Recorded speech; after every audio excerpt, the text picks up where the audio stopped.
Good afternoon, everyone. Today we are here in Carriacou with the Prime Minister of Grenada as well as the Member of Parliament. Member of Parliament. Mr. Prime Minister, how are you?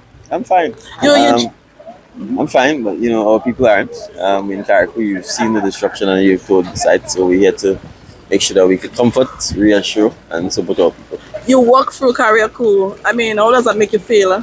No, I mean, obviously, the destruction is devastating. It's depressing, but I think we're resilient people, and you've seen that already. The cleanup has started. The camaraderie, the friendship, the fraternity is alive and well.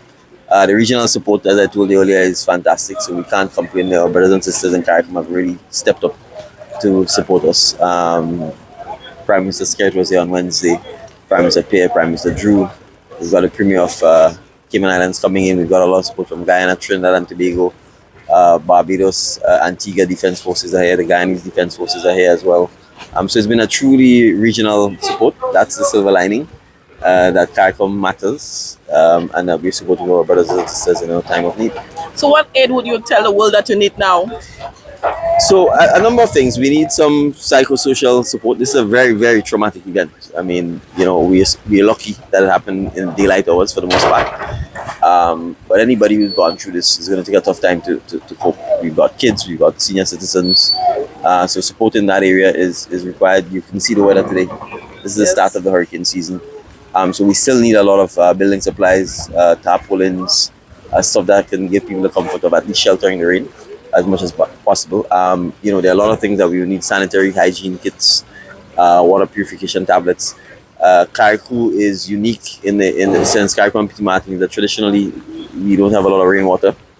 And so cisterns are how we've indigenously built the resilience of water, but all the roofs are off.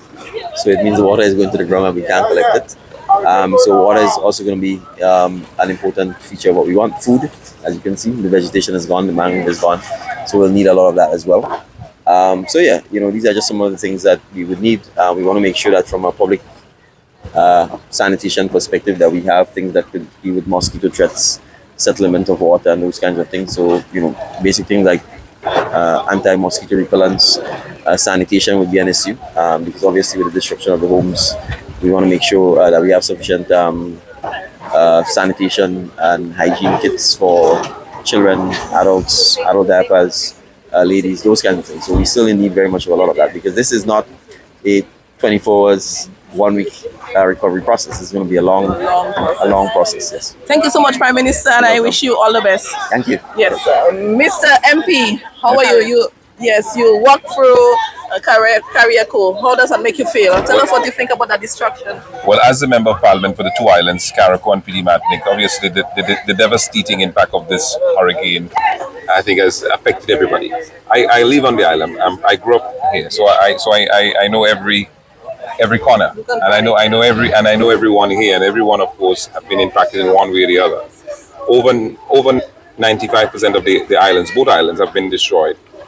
Be it our port, airport, hospitals, or clinics, schools, what have you, has been impacted. So, and of course, the housing stock as well has been impacted. So, you would understand the fear, anxiety, trauma that our people are faced with.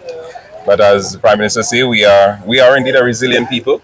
We will rebuild, we will rise, and we will rebuild better, stronger, and smarter. It's important. An opportunity has presented itself so that we can rebuild more resilient. But it's really unfortunate that the people of Carriacou and Petit Martin are facing this tough time. So where were you during this time? Right here. As a matter of fact, I was in New York when I got the news that the hurricane is going to head directly at us and it's going to intensify its strength. I immediately rebooked and got here on Sunday, and spent the time with the people. So I was at our command center leading the charge while the hurricane struck. Okay, so and of course the aftermath of the hurricane, I was out with the team, helping to clear the rubbles and so on, and trying to save lives. And of course we're still at it. we are happy that we are here to cover some of it, and Yes. we want to wish you all the best. Thank you very And much. we hope that the recovery process will be. Thank you very much. And we also want to thank your Prime Minister. He was here a couple of days ago giving solidarity and support. So Yes. kudos to Prime Minister Skerrit and the Dominican team for your continued support. We really appreciate all that Dominica is doing for Grenada, Carriacou, and Petit Martin at this time. Thank you so much. All right.